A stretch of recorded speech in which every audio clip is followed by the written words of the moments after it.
Ladies and gentlemen, please give it up for your next comedian, Corey Malpater. Honestly, just go as long as you want. Thank you so much for the warm welcome, audience. Do you still have that $5 Delta 8 pink drink with the Fruity Pebbles in it? Yeah. I'll do one of those. Might as well just place my order Yeah. while I'm up here. Don't have to use my voice as hard. All right, so I'm gonna work out some new material tonight that I've never said out loud. See what happens. Probably. Your float too. Huh? For that one. So we Is just it got Delta 8? Mm-hmm. Yes. It's $5. Yes. Eight. Hey, you know what? I'll do the root beer. Let's just do it. I'll do it. All right, so here I am, Corey Hilliard, at the Yerb. It is Wednesday, September 20th, 2022, which is 5 months later than April 20th, 2022, in which I got very high because it was April 20th. April 20th is also, I sound like this one guy, Justice. Anyways, all right. So I'm gonna try some new material tonight. For those of you that know me, I like trying to remake famous classic films sometimes and put some fun spins on it. And this week I was like, you know what? They're modernizing a lot of famous films, but let's modernize Forrest Gump. I think that could be fun to modernize Forrest Gump and go through some of the famous events of our generation through Forrest's eyes. We can have Colin Hanks play Forrest Gump. Basically just slide him right in there. So I'm thinking the film will start out, he's just like, hello, my name's Forrest Gump. In July 4th, 1984, I was born in Waco, Texas. And then doesn't do much of his childhood until 1993 when that thing happened. And, you know, I'm going to have to research that more so I can use that in the joke. But yeah, the thing in Waco happens. So then he decides, his family, after the thing in 1993 in Waco happens, they move to Oklahoma City until 1995, and they have a dust problem, and he keeps getting dust in his eyes from the explosion. So his family relocates again to a small town in Colorado called Littleton, and he is attending high school as a freshman on April 20th, 1999, and there was a lot of loud noise and a lot of anti-prayer groups, per se. So he leaves Columbine, or high school, you know, after the thing, and then Forrest Gump, he decides to move to Virginia, finish up high school out there. The big junior year field trip for Forrest Gump, they go to the Pentagon on September 11th, 2001, and then that doesn't go too well, so Forrest moves on, and then, you know, he eventually graduates high school.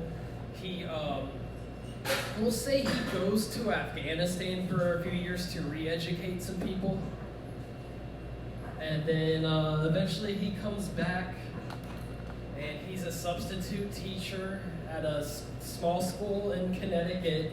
I think that year was about 2000.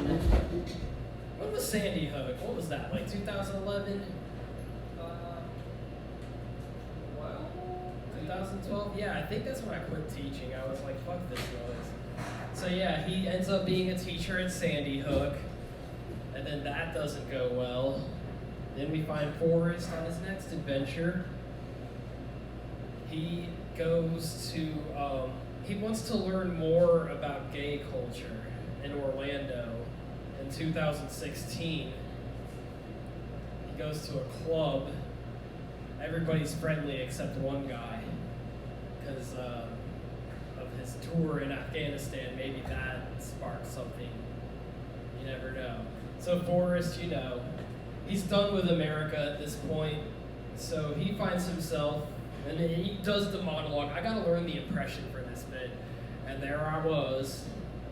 Now I'm living in China in 2019, and in October, I've discovered my first wet market, and I tried myself a bag. Remember when Tom Hanks actually got COVID first and he was like in like New Zealand or some shit? It's all connected. It's a good remake. And then I don't know. Maybe he somehow accidentally gets Trump elected and he also accidentally gets Epstein caught. Well, I'll figure it out. But yeah, that's the seeds of that bit. I want to get a head start on this new bit too. Just the idea that, so I'm into politics, not for actually like trying to participate in government and trying to change things and make things better. I'm just into the entertainment of politics, which is why I've never been more excited about any type of election situation than the Republican primaries that we're gonna have this year, coming up. I think it's next year. I just can't wait to see Trump versus DeSantis. I think that's going to be a lot of fun. Because, you know, when Trump did his thing in 2015 and 2016, it was easy to just do what he did in the Republican primaries. He just shat all over them and their families. These were very incompetent people. You had Ted Cruz, he's an easy kill. You know, you have, is it Chris Christie, who, like, wakes up to a heart attack every morning? There was Jeb Bush. I mean, he's an easy one to beat, like the least favorite Bush. Jeb Bush, I would hate to be Jeb Bush. He's like the one member of that family where like they took George W. The two parents are like, hey, we need you to leave the kitchen, Jeb. We have to talk about some events coming up in 2001 in New York and D.C. See? So Jeb Bush wasn't allowed to know about it, but George Jr., he knows. He knows. He was in that car ride. All right. Well, still going here. Let's see. I guess I'll work out my beat material again. Get that going. So keep always. I like pointing at my. Let's practice that a little bit.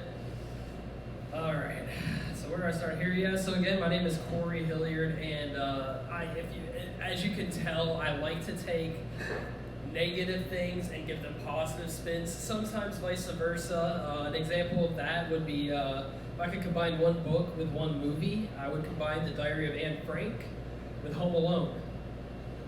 I'll let y'all picture that for a minute, you know. You just have Joe Pesci in a spiked helmet, just trying to break into that house, breaks in, and he finds himself, his foot is impaled by a very sharp dreidel. Can't have it. It's the Home Alone, you know? Maybe he has that movie playing with that pizza scene. I give you the count of 1 to 2 to 10, but it's like in a Jewish accent. 1 to 2 to 10, ba ba ba. And then like you could include that. And then it all ends with Joe Pesci. He finds the attic, he pulls down that string, and it's just a bunch of tar and feathers. And Joe Pesci's like, I can't perform genocide like this. It's a really bad Joe Pesci impression, but it's a lot better than my German accent. I'll tell you that much. What else? I'm gonna go back through some of my old notes. And yeah, I like to come up with really weird, crazy things. I mean, I guess that's what you get from me, because I look like an autistic Tom Brady. Just going for it on 5th down. And missing it, because I'm an autistic Tom Brady. So I think it's cool that, gay parents are a thing more and more. We're getting more gay parents. I think we need more gay parents. Just mainly because I want to see what their teenagers are like during the rebellious phase. Like, what is that dinner conversation gonna look like? Just like, Delilah, take off that NRA shirt. No, Dad, my name's Steve and I'm binary. I can't take this anymore. I'm going to my room to listen to Rush. Limbaugh. I'm just playing famous Rush Limbaugh quotes. Which I need to research that. They're very long-winded and they're not that funny, but I'll work on that part. Let's see here. And then yeah, the gay kids, the gay parents' kids are just sneaking out to church camp and doing the like. Let's see here. Does anybody hate it when their favorite OnlyFans model goes away to have a kid? And then they come back and they're just not looking up to shape anymore. No, but they're charging. Back if but they're changing, but they're charging the same price, but they're not up to shape. I'm talking bags under the eyes, swollen feet, the arms Man, just. if she's a like a OnlyFans model. Wait till I finish the joke. 'Cause I'm it's sorry. probably- I'm Swollen, just swollen feet, bags under the eyes, arms looking wide like eye rounds of roast beef. And then the worst part was his waist was 5 inches bigger, making his dick look smaller, and I didn't like it. See, that was the big surprise. I body shame, and then boom, it's a man. Because men can have kids too by being around and sticking around. That's how men have kids. You come and you stay. All right. It's a sex joke. So I think it's great that they overturned Roe v. Wade. Not for the reasons that you think. My reasoning is much worse. I am an entrepreneur, and I believe in the fitness industry. And I thought of a whole new gym chain to help out all the new women who can no longer get an abortion. It's called Planet Parenthood. I want you to just picture a pregnant woman running up a Stairmaster full speed, forcing her way to freedom. The energy drinks are C4 Extreme mixed with Plan B. Planet Parenthood, working at one reverse miracle at a time. Planet Parenthood, save your favorite coat hanger for those non-maternity clothes. Planet Parenthood, even if you're just a regular fatty, we'll throw you down the stairs too. All right, here. So I recently had to drop Netflix due to the inflation and me being poor, and now I am stuck on the free streaming app called Tubi. Anybody here on Tubi? It's fun. Just give it a spin. You'll like it. I like Tubi. It's short for To Be Continued after this 5th ad break during this 20-minute block of programming. The original programming is just outstanding stuff. Anybody here a fan of the show Ozark? Yeah, Ozark's a great show. You would love the Tubi original series called Oldsmar. They don't know how money laundering works. They're just throwing bags of cash in a washing machine. Season 2, they learn what digital assets are, and they're just chucking iPads and cell phones into the washing machine. For those of you that like the Real Housewives, you'll get a kick out of the Real Housewives of Palm Harbor. My favorite character is Darla. She likes mixing pills and white wine with drama.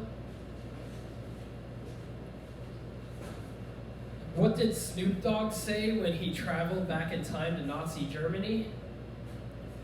Fascism of mynism?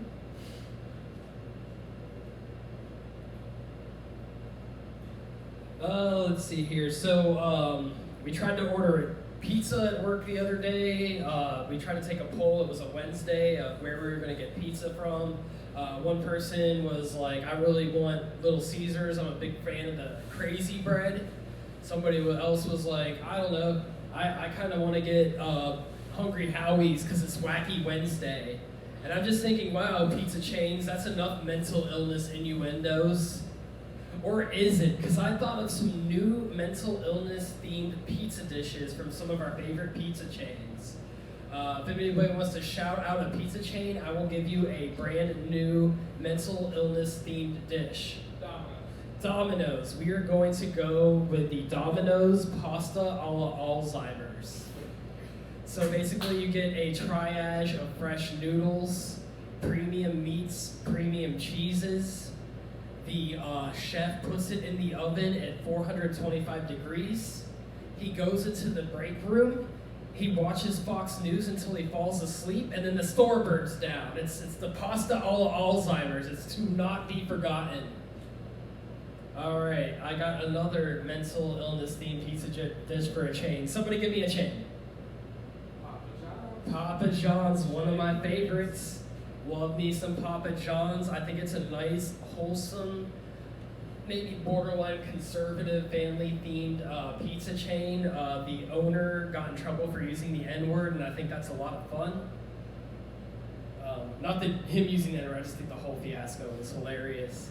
But I got so since Papa John's is, kind of on the conservative side, this is my mental illness dish for them. So Papa John's would think transitioning is mental illness, correct? That's kind of how that works. So they're gonna come up with the Papa John's. I thought I was a pizza, but I think I want to be a burger pizza. Week 1, it's just a regular pizza with ground beef as a topping. Week 2, they add pickles. Week 3, they add a special sauce. Week 4, they just pump a bunch of estrogen and breast implants into it. And that is the transitioning pizza from Papa John's. You're going to want to change for it. Last one, one more pizza chain.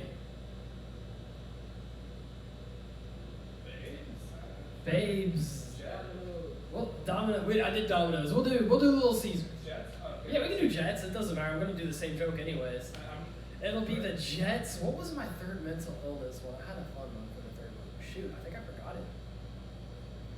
I had a third one. I had the Papa John's. The Papa John's was usually the finisher. This is what I like about no crowds, because I can just talk out loud about when I'm fucking up bad now. What was that third one? Oh yeah! We'll do the Jets Sociopathic Stromboli. Alright? You order it online. It's just advertised as just a very fantastic Stromboli with premium meats, premium cheeses. It's actually a Stromboli crust. So you get pizza, and then your crust is Stromboli. You order this bitch, and you get so excited. You see, as the driver, it updates you, and it's about to show up to your house. You're going to get the sociopathic Stromboli crust pizza. The driver shows up to your house, and he just gives you 9 hot dogs from 7-Eleven. The sociopathic Stromboli crust pizza is not what you expected. And that's that one. I look like a Make-A-Wish kid that refuses to die because he wants to meet John Cena every year. I'm gonna keep trying this one. Let's do this. So law enforcement, we need it. Bless their hearts. I know it doesn't work out all the time. They look bad right now. It's a tough industry. I couldn't imagine the inner workings of it all. And I always wondered, gosh, you have to interview people to do some really tough jobs. The one interview that I've always wondered how that works is there obviously has to be somebody in law enforcement whose responsibility is catching the bad guys who make child porn. And these law enforcement officers, they have to go out there and find the child porn and then get it away from the bad people to catch them. So how does that interview look? What do you say? Because if you look too eager to do this job, you should be in jail, right? You can't be like, I'm gonna get the child porn, I wanna get all of it, I'm all over this shit, I can't wait to get all these kids. I'm gonna help out. No, that doesn't work out. You're going to jail. It's clear you're a pedophile. The only person that wins this interview or gets this job is the guy that's like, if I saw a naked kid, I'd blow my fucking brains out. That's disgusting. You're hired.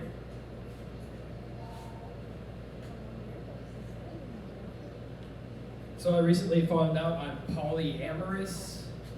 I'm really into Polynesian women.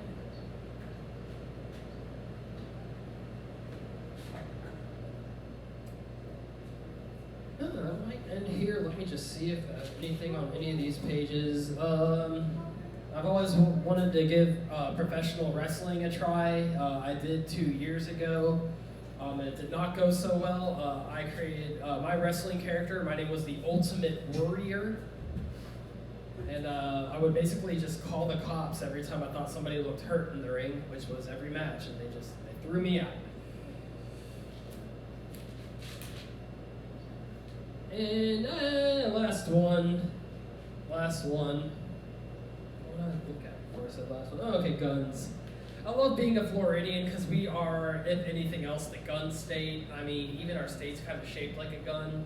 What I love about it is it's just it's just a straight assumption down here that everybody should take into heart. It's just everybody's packing heat down here.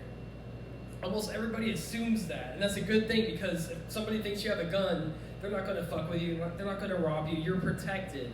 And I like that because I don't need a gun because people are just going to assume I have a gun, so therefore I don't need to spend the money, I don't need the licensing, I don't need that in my house. All I need is a doormat that says I'm packed and I'm holding. And all I get is third eye blind carolers. All right, I'm ending my set on that. My name is Corey Hilliard. Thank you, Yerb Labs. Thank you, Will Smith. We did it. Open mic night.